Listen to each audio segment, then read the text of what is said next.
आज हम पढ़ने वाले हैं हिंदी की बुक चांदनी का 17 चैप्टर, जिसका नाम है महान वैज्ञानिक जगदीश चंद्र बसु। तो चलिए पढ़ते हैं।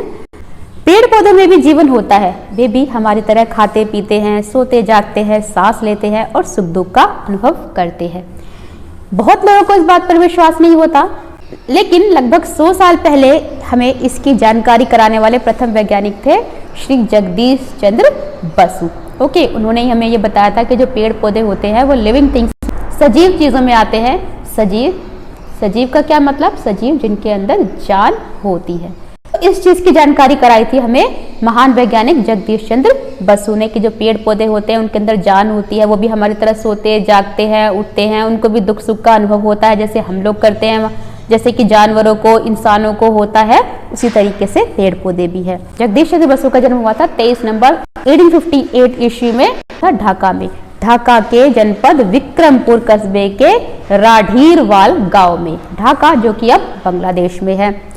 जगदीश चंद्र बसु के जो पिता थे बाबू भगवान चंद्र बसु, वो फरीदपुर में एक डिप्टी कलेक्टर थे। जगदीश चंद्र ने ग्रामीण पाठशाला में ही अपनी प्रारंभिक शिक्षा प्राप्त की थी। अपनी शुरुआत की जो शिक्षा थी वो गांव के ही एक स्कूल से ली थी और इस विद्यालय में मछुआरों और किसानों के बच्चे भी पढ़ते थे। जैसे कि नॉर्मली होता है स्कूलों में, तो सभी परिवारों से बच्चे आते हैं, तो वहां पर कुछ किसानों के बच्चे भी आते थे, कुछ मछली पकड़ने वाले जो मछुआरे होते हैं उनके घरों से भी बच्चे आते थे। तो इन बच्चों के साथ खेलने और पढ़ने से बालक जगदीश में प्रारंभ से ही मानव प्रेम का भाव बढ़ता गया। तो हर तरह के परिवार से बच्चे वहां पर आते थे, तो उनके साथ खेलने से, पढ़ने लिखने से, मेलजोल रखने से उनके मन में एक मानव मात्र के लिए, एक इंसानों के लिए प्रेम का भाव बढ़ता गया। पास पड़ोस के प्राकृतिक सौंदर्य के कारण उनमें पेड़ पौधों और जीव जंतुओं के प्रति आकर्षण उत्पन्न हुआ। अब क्योंकि वो गांव से थे, तो गांव का जो वातावरण होता है वो तो बहुत ही सुंदर होता है, प्राकृतिक पेड़ पौधों से भरा हुआ। तो आस पड़ोस के प्राकृतिक सौंदर्य के बीच रहने के कारण उनके मन में एक जीव जंतुओं के प्रति भी भावना थी और साथ ही साथ पेड़ पौधों के प्रति भी आकर्षण था, लगाव था। उनके बारे में वो ज्यादा से ज्यादा जानना चाहते थे, पेड़ पौधों के बारे में, जीव जंतुओं के बारे में। अब किसानों के बालकों से भी पेड़ पौधों के संबंध में बातचीत होती रहती थी। अब क्योंकि जैसे कि हमने पढ़ा कि उस स्कूल में किसानों के बच्चे भी आते थे और किसानों के जो बच्चे थे वो जगदीश चंद्र बसु के दोस्त थे, तो इसीलिए अब उन किसानों के बच्चों से उनकी बातचीत होती रहती थी। अब किसानों के जो बच्चे होते हैं उन्हें तो पेड़ पौधों के बारे में, फसलों के बारे में जानकारी रहती है, तो ऐसी बातचीत के कारण उनकी जो जानकारी थी वो दिन प्रतिदिन बढ़ती गई। बसु को अपनी मातृभाषा से बड़ा प्रेम था। उनकी जो मातृभाषा थी, उनको अपनी मातृभाषा से बहुत प्यार था और प्रारंभ से ही विज्ञान में वो गहरी रुचि लेने लगे थे। जैसे कुछ बच्चे होते हैं, कुछ को मैथ्स अच्छा लगता है, कुछ को हिंदी अच्छी लगती है, कुछ को विज्ञान अच्छा लगता है, यानी कि साइंस। सबकी अपनी एक चॉइस होती है, सबकी एक बौद्धिक क्षमता, एक उनका आकर्षण किस चीज, तो सबकी अपनी रुचि होती है, सबका अपना रुझान होता है। उनका रुझान था विज्ञान की तरफ, है ना। तो विज्ञान में वो गहरी रुचि लेने लगे थे। धीरे धीरे विज्ञान के प्रति जो उनकी रुचि थी वो बढ़ती गई।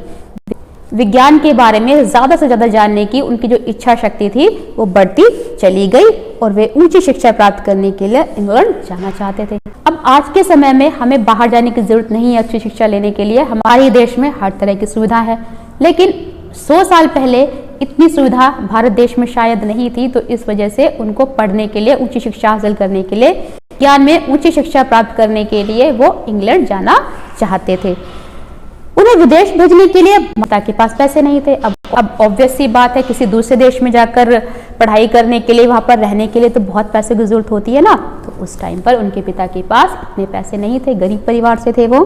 तो उनकी माता ने अपने गहने बेचे और गहने बेचकर उनको विदेश भेजा। तो जब माँ ने देखा कि उसके बेटे की इतनी रुचि है पढ़ने लिखने में, बाहर जाकर शिक्षा हासिल करने में, तो उन्होंने अपने बेटे को शिक्षा दिलाने के लिए अपने गहने बेच दिए और गहने बेचकर जो पैसा आया वो उनको विदेश जाने के लिए दे दिया।